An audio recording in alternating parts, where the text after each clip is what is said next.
Pues se organiza que cada jueves estamos visitando un barrio diferente de la ciudad. Acabaremos sobre el 20 de enero, empezamos el 9 de septiembre y hacemos pequeñas reuniones con los vecinos y vecinas para concienciarles de que algo tenemos que hacer.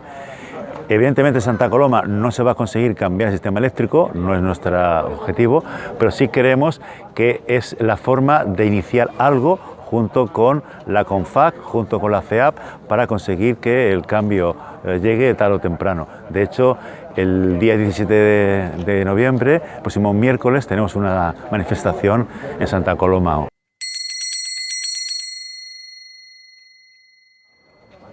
Pues queremos concienciar a las vecinas y vecinos de que el sistema eléctrico actual está caduco y que la factura de la luz está siendo abusiva y tenemos que cambiar todo lo concerniente a la electricidad porque nos están robando, así, literalmente robando, hace muchos años.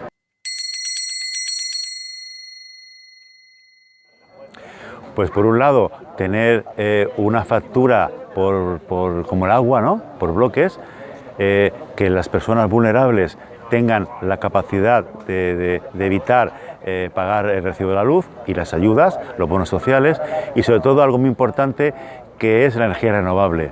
Intentar que el cambio climático, pelear contra el cambio climático con las renovables. Eso también va a hacer que la factura de la luz reduzca su precio en las vecinas y vecinos.